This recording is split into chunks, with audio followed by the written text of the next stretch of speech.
जय हिंद। इस वीडियो में हम लोग पढ़ने वाले हैं French revolution and the idea of the nation. Class 10 के चैप्टर 1 का rise of nationalism in Europe का पहला चैप्टर हम लोग पढ़ने वाले हैं। पहला सब चैप्टर है जिसमें हमारा टॉपिक है, चैप्टर का नाम है French revolution and the idea of the nation. ठीक है, तो हम लोग चैप्टर शुरू करते हैं कि देखिए फ्रेंच रेवोल्यूशन यहाँ पे है। तो फ्रेंच रेवोल्यूशन हम लोग कहाँ पढ़े थे? क्लास 9 में पढ़े थे। तो उसके स्टोरी को कनेक्ट करना है, क्योंकि हम लोग का जो स्टोरी होने वाला है, हमारा जो हिस्ट्री होगा यहाँ कंटिन्यू होगा। यानी 9th में हमने जहाँ से फ्रेंच रेवोल्यूशन छोड़ा है उसको यहाँ से हम लोग कंटिन्यू करने वाले हैं कि बाद में यूरोप में क्या होता है, क्योंकि यूरोप में अब जो भी घटनाएं उस समय होगी, ठीक है, वो पूरी तरह से किससे प्रभावित है, अफेक्टेड है? French revolution. यानी फ्रांस की वजह से पूरा यूरोप का नक्शा तक चेंज हो जाता है। ठीक है, तो याद कीजिए फ्रेंच रेवोल्यूशन में क्या हुआ था। फ्रेंच में कैसा सिस्टम था? पहले फ्रांस में जो है वो मोनार्की सिस्टम था, है कि नहीं? फ्रांस में क्या था? पहले मोनार्की सिस्टम था, यानी राजतंत्र था, जहां पे लुई 16 राज करता था। याद कीजिए 1774 में फ्रांस का राजा बना था, है ना। राजा बनने के बाद उसने लगातार टैक्स बढ़ाया। 9 क्लास में हम लोग ऑलरेडी सब कुछ डिस्कस कर चुके हैं या पढ़े होंगे फ्रेंच रेवोल्यूशन के बारे में कि कैसे उसने टैक्स इंपोज करते चला गया, जिसके कारण जनता ने रेवोल्यूशन कर दिया था। ठीक है ना, यानी जनता ने क्या किया था? रेवोल्यूशन किया, क्रांति कर दिया था। ये रेवोल्यूशन कब हुआ था? 1789 में। ठीक है, 14 जुलाई, याद कीजिए बास्तील का किला, 14 जुलाई 1789 को फ्रांस में क्रांति हो जाती है। और क्रांति होने के बाद फ्रांस क्या बन जाता है?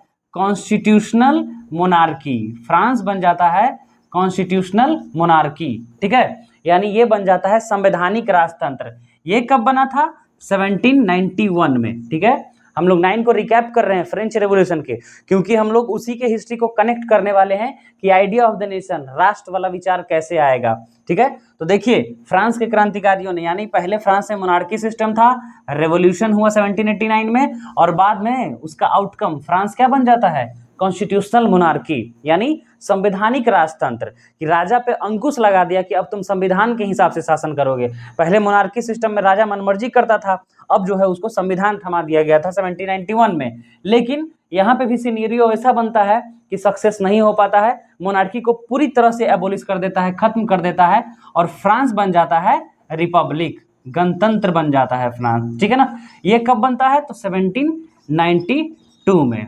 ठीक है, तो 1792 में। तो देखिए इसका सफर यहां से है, मोनार्की टू रिपब्लिक, यानी फ्रांस जो है सीधे राजतंत्र से गणतंत्र की ओर चला गया, है ना, जहां पे head of the nation elected होंगे। पूरी तरह से मोनार्की सिस्टम को खत्म कर दिया गया। तो अब जब इसने खत्म किया तो ये यहीं तक नहीं रुका, इसका असर जो है पूरे विश्व में पड़ा, विश्व में खासकर यूरोप में ज्यादातर पड़ा, इसके अगल बगल वाले देश में। अब जब हमारा अगला टॉपिक है, देखिए आइडिया ऑफ द नेशन। ठीक है, कि नेशन का आइडिया कहां से आया, है ना। तो फ्रांस जो है, पहले फ्रांस क्या पूरे यूरोप में राष्ट्र का कॉन्सेप्ट था ही नहीं, नेशन नहीं था। जैसे आज आप लोग जो नक्शा देख रहे हैं वर्ल्ड मैप का, ऐसा कुछ नहीं था कि जर्मनी है, वहां पोलैंड है, इटली है, रसिया है, फ्रांस है, ऐसा कोई नक्शा नहीं था, है ना। आज से लगभग 100-200 साल पहले नेशन का कोई कॉन्सेप्ट नहीं था। नेशन कैसे बनता है? राष्ट्र क्या होता है ना। राष्ट्र जो है वो कॉमननेस से बनता है। नेशन कैसे बनता है, ये सबसे बड़ा सवाल है कि नेशन कैसे बनेगा। तो नेशन बनने के लिए क्या क्या होना चाहिए? कल्चर, है कि नहीं? कल्चर होना चाहिए, एक कल्चर होना चाहिए आपका, एक कॉमननेस होना चाहिए, कुछ कॉमननेस होना चाहिए ना, कि हमारे और आपके बीच कुछ मैच कर रहा, ये कॉमननेस होना चाहिए। यूनिटी होना चाहिए, यूनिटी होना चाहिए, हम लोगों में एकता होना चाहिए, एक क्षेत्र एक एरिया को लेकर के। तो पहले जो है पूरा यूरोप जो है छोटे छोटे कैंटोनमेंट्स में, छोटे छोटा हिस्सा में बटा हुआ था, और सबका अपना अपना एक रियासत था, है ना। अलग अलग राजा थे, किसी को एक दूसरे से मतलब नहीं था। यानी एक राष्ट्र का कॉन्सेप्ट ही नहीं था, सेंट्रलाइज सिस्टम था ही नहीं कि एक देश रहेगा और बाकी उसी में छोटे छोटे यूनिट डिवाइड रहेंगे जिसको स्टेट कहा जाएगा और तब कंट्री कंट्रोल होगा, ऐसा कोई कॉन्सेप्ट नहीं था। तो इसलिए फ्रांस के क्रांतिकारियों ने लोगों को यह बताया कि मोनार्की सिस्टम जो है बहुत खराब है कि नहीं? मोनार्की सिस्टम बहुत खराब है, हम लोग को रिपब्लिक, जहां पे जनता का शासन है, क्योंकि देश किसी एक परिवार का नहीं होता है, हमारे पूरे जनता का है, सबके सब पर इसका बराबर अधिकार होता है। ये कॉन्सेप्ट फ्रांस की क्रांतिकारियों ने दिया। तो फ्रांस की क्रांतिकारियों को यह भी लगा कि अब नेशन का कॉन्सेप्ट देना जरूरी है, यानी सेंस ऑफ कलेक्टिव बिलोंगिंग। ठीक है ना, यानी कि अब क्या इसमें देने वाले हैं हम लोग? तो सेंस ऑफ कलेक्टिव बिलोंगिंग, ये है हमारा मेन टॉपिक। देखिए बोर्ड में ज्यादातर इससे क्वेश्चन भी पूछे जाते हैं, बहुत ही इंपॉर्टेंट टॉपिक है कि अब फ्रांस का क्रांतिकारी क्या करने वाला है, तो सेंस ऑफ कलेक्टिव बिलोंगिंग लाने वाला है। लोगों के अंदर राष्ट्र बनाना है ना, यानी क्रांतिकारी क्या सोच रहे हैं कि हमको एक राष्ट्र बनाना है, तो देश बनाने के लिए क्या चाहिए होगा कि कल्चर होगा, हमारे आपके बीच कॉमननेस होना चाहिए, यूनिटी होना चाहिए।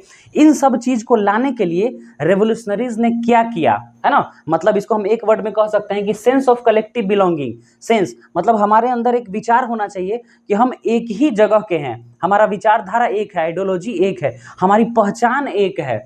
ये लाने के लिए कि लोगों में राष्ट्र का फीलिंग आए, देशभक्ति की भावना आए, ये कैसे होगा, तो उसके लिए बहुत सारे स्टेप्स लिए, उसको हम लोग पढ़ने वाले हैं कि उन्होंने क्या क्या स्टेप्स लिया। ठीक है, तो अब हम लोग उन पॉइंट्स को देखेंगे जिससे हमको पता चलेगा कि फ्रांस के क्रांतिकारियों ने लोगों में नेशन का फीलिंग जगाने के लिए क्या क्या किया, क्या क्या स्टेप उठाए, जिससे लोगों को अपने एक राष्ट्र का फीलिंग आने लगा, है ना। इसी को हम लोग कहते हैं सेंस ऑफ कलेक्टिव बिलोंगिंग, है ना, कि रेवोल्यूशनरी ने क्या क्या किया, हम लोग उसको देखें कि क्या क्या किया। तो देखिए पहला ही कॉन्सेप्ट है द कॉन्सेप्ट ऑफ ला पात्रे एंड ले सिटियन।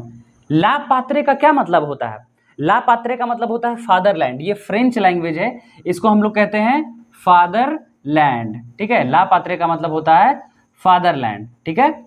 और ले सिटियन का मतलब होता है सिटीजन, ले सिटियन का मतलब होता है सिटीजन। देखिए यानी ये सिटीजन हो गया, नागरिक की बात यहाँ पे कर रहा है। तो देखिए फादरलैंड का मतलब क्या हुआ, फादरलैंड मतलब पितृभूमि, है ना। इसका क्या मतलब लोगों को समझाया गया, जैसे देखिए हमारे भारत में कैसे हम अपनी भारत को माँ कहते हैं, है ना, कि भारत माता है, वैसे फ्रांस को पिता के रूप में दिखाया गया। वहां की जनता को यह समझाया गया कि फ्रांस जो है किसी एक परिवार या किसी एक राजा का नहीं है, हमारे पूर्वजों का है, और जो हमारे पूर्वजों का है तो इस पर सबका बराबर अधिकार होना चाहिए, है ना। सबका मतलब सिटीजन्स का, यानी कि सिटीजन्स के राइट की भी बात की गई। ठीक है, तो ये कॉन्सेप्ट दिया, सबसे पहला ही कॉन्सेप्ट इमोशन से, है कि नहीं। देखिए भारत माँ जब बोलते हैं तो एक इमोशनल फीलिंग आती है ना कि हाँ हम सबकी माँ, जिसकी रक्षा के लिए हम सदैव तत्पर है ना, ये फीलिंग आता है हमारे अंदर।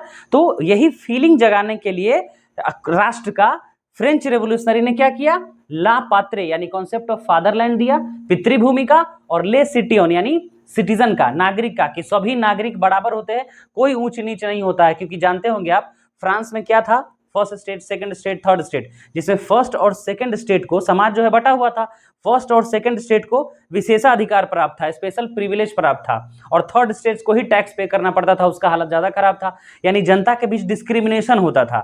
तो फ्रेंच रेवोल्यूशनरी ने बताया कि सभी जनता बराबर होता है, डिस्क्रिमिनेशन किसी के साथ नहीं होना चाहिए। ठीक है ना, तो पहला ये पॉइंट हो गया। दूसरा, न्यू ट्राई कलर फ्लैग, तिरंगा झंडा, हम लोग वाला नहीं, फ्रांस का अलग कलर है, हम लोग का अलग है। तो एक तिरंगा झंडा, भाई झंडा का कॉन्सेप्ट अलग होता है कि नहीं।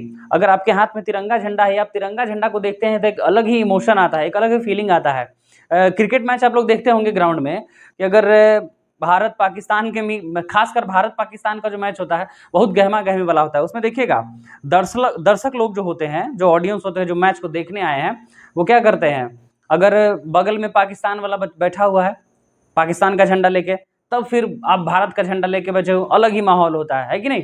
तो आप किस स्टेट के हैं, आप झारखंड के हैं कि बिहार के हैं कि छत्तीसगढ़ के हैं, इट डजंट मैटर आप कहाँ के हैं, लेकिन जैसे ही हम भारतीय तिरंगा देखते हैं तो हमारे अंदर एक कॉमन फीलिंग आता है ना, है। हम ये नहीं सोचते हैं कि हम कहाँ के हैं, हम लोग सीधे दिमाग में आता है कि झंडा मतलब भारत, तो ये कॉमन फीलिंग आया ना। तो रॉयल फ्लैग जो पहले राजा वाला झंडा था उसको हटा दिया गया और एक नया झंडा इंट्रोड्यूस किया गया। ठीक है, दूसरा। तीसरा पॉइंट देखिएगा क्या किया गया, लैंग्वेज बड़ा इंपॉर्टेंट रोल करता है कि नहीं। देख रहे हैं, रीजनल लैंग्वेज डिसकंटिन्यूड, इसको खत्म कर दिया गया, क्षेत्रीय भाषाओं को हटा दिया गया और एक नेशनल लैंग्वेज बनाया गया, है ना। फ्रेंच को नेशनल लैंग्वेज घोषित कर दिया गया, एक राष्ट्रभाषा, भाषा अपना अहम रोल निभाती है कि नहीं। आप मान लीजिए आप बिहार के हैं, है ना, जैसे हम बिहार के हैं, तो अगर हम केरल में चले जाते हैं जहाँ बिल्कुल अलग लैंग्वेज है, पंजाब में चले जाते हैं अलग लैंग्वेज है, मैच नहीं करता है, लेकिन वहाँ अगर आपको आपके भाषा वाला, है ना, भोजपुरी, मैथिली, बज्जिका, ये सब बोलते हुए मिल जाता है, अरे एक अलग ही फीलिंग आता है, अरे अरे अरे ये तो हमारे ही घर का है। यानी लैंग्वेज एक अलग फीलिंग देता है कि नहीं। अगर अमेरिका आप चले जाइए और वहाँ आपको कोई हिंदी बोलता मिल गया तो एक अलग फीलिंग, अरे ये तो हमारा एरिया का है। यानी लैंग्वेज फीलिंग देता है ना, कॉमननेस का, कि हम एक हैं, यूनिटी है, क्योंकि यूनिटी और कॉमननेस से ही तो नेशन बनता है।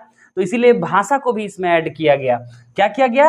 रीजनल लैंग्वेज, जो क्षेत्रीय भाषा था उसको हटा दिया गया और नेशनल लैंग्वेज फ्रेंच को नेशनल लैंग्वेज डिक्लेयर कर दिया गया। ठीक है, अगला देखिए status general.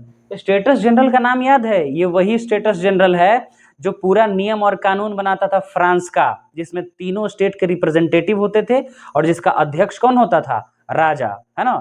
Status general is just like a parliament, ठीक है, लेकिन उस पार्लियामेंट का हेड कौन था? तब भाई मोनार्कियल फॉर्म, राजा था। तो बोल रहा है कि स्टेटस जनरल को इसने रीनेम्ड कर दिया और उसका नया नाम क्या रख दिया? National assembly. वो नेशनल असेंबली जो पूरी तरह से इलेक्टेड था, जनता के द्वारा चुना गया था। ठीक है, तो यहाँ पे सबसे बड़ा बदलाव ये किया गया कि स्टेटस जनरल का नाम चेंज करके नेशनल असेंबली कर दिया। मतलब इसको आप कह सकते हैं कि अच्छा, ये फ्रांस का संसद हो गया। अब संसद फैसला लेगा कि फ्रांस के साथ क्या होगा क्या नहीं, और संसद में जितने भी लोग हैं वो सब इलेक्टेड हैं। ठीक है, तो ये चौथा चेंज किया गया। ये देखिए हम लोग क्या पढ़ रहे हैं? सेंस ऑफ कलेक्टिव बिलोंगिंग, कि रेवोल्यूशनरीज ने क्या क्या किया, हम लोग ये पढ़ रहे हैं कि वहां के क्रांतिकारियों ने लोगों में अवेकनिंग के लिए, लोगों के अंदर कॉमननेस, यूनिटी भरने के लिए क्या क्या किया।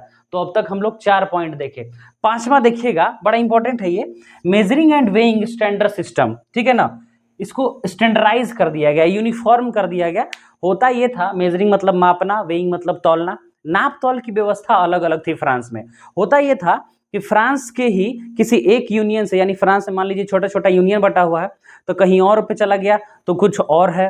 वैसे मान लीजिए कि एक जगह पे 100 ml जो है, मान लीजिए एक जगह 900 ml 1 लीटर है, वही दूसरे जगह आप चल गए तो एक जगह 1200 ml 1 लीटर है, कहीं तीसरे जगह चले गए तो पता चला वहाँ 800 ml को 1 लीटर कहा जा रहा है। यानी 1 लीटर का मापक हर जगह अलग अलग है, कहीं 900 ml को 1 लीटर कहा जा रहा है, कहीं 1200 ml को, कहीं 1000 ml को। तो ऐसे में व्यापारियों को कितना दिक्कत होगा बिजनेस करने में। वैसे ही कपड़ों के मामले में था, मेजरमेंट यूनिट, मीटर अलग अलग है। हमारे यहाँ जो 1 मीटर है वहाँ कहीं 1.5 मीटर है। एग्जाम्पल आप ही सोचिए कि बिहार में किसी चीज़ का प्रोडक्शन होता है, ठीक है, कि बिहार में 100 मीटर कपड़ा का प्रोडक्शन हुआ, झारखंड में 90 मीटर हो गया। क्यों भाई? इसका अपना नाप तौल का व्यवस्था है। कहीं और गया, छत्तीसगढ़ में चला गया तो 100 मीटर हो गया, 110 मीटर हो गया। यानी अलग अलग रहेगा तो व्यापारियों को दिक्कत होगा ना। तो इसलिए कहा गया कि नहीं, यूनिफॉर्म सिस्टम रहेगा, स्टैंडर्ड सिस्टम रहेगा, सब जगह एक रहेगा ताकि बिजनेस करने में आसानी हो। ठीक है, ये किया। फिर है centralise administrative system. Centralise administrative system का मतलब एक जगह, जैसे हमारे यहाँ है ना, हमारे यहाँ हर स्टेट गवर्नमेंट अलग अलग होते हुए भी एक सेंट्रल गवर्नमेंट बना हुआ है। ठीक है ना, और उस सेंट्रल गवर्नमेंट का भी 3 ऑर्गन है, एग्जीक्यूटिव है, लेजिस्लेटिव है, जुडिशियरी है। यही सिस्टम फ्रांस में लॉन्च किया गया कि सबका व्यवस्था अलग अलग रहेगा, पावर का बंटवारा रहेगा, कोई तानाशाह नहीं बनेगा और ना ही कोई राजा रहेगा। तो सेंट्रलाइज सिस्टम लाया गया। अगला फ्रेंच आर्मी। ये फ्रेंच आर्मी बड़ा ही खतरनाक रोल निभाया। फ्रांस का जो सेना था वो क्या करता था, अपने एरिया में तो जीता, फ्रांस का सेना बड़ा ही जागरूक था, उसको कोई हराना बहुत मुश्किल था, अगर हारता भी था तो फिर से जीत की तैयारी कर लेता था। तो फ्रेंच की जो आर्मी है, फ्रांस का जो सेना है, वो अपने आइडिया ऑफ द नेशन को, है ना, आइडिया ऑफ द नेशन, हम अभी तो यहाँ पे नहीं लिखा हुआ है, पीछे हम लोग लिखा था कि आइडिया ऑफ द नेशन को वो दूसरे देशों में, दूसरे यूनियन में फैलाना शुरू कर दिया।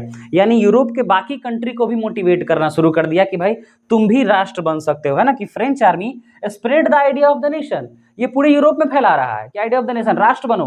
अब राष्ट्र बनने का समय आ गया है, डेमोक्रेटिक बनने का समय आया है, मोनार्की सिस्टम को उखाड़ फेंको, राजाओं के सत्ता को उखाड़ फेंको, क्योंकि ये देश जो है किसी के बाप की जागीर नहीं है। यानी नया सिस्टम लॉन्च किया गया जिसको हम लोग डेमोक्रेसी कहें, रिपब्लिक कहें, जो फ्रांस बन रहा था, तो वहां की आर्मी ने इस आइडिया को स्प्रेड करना शुरू किया।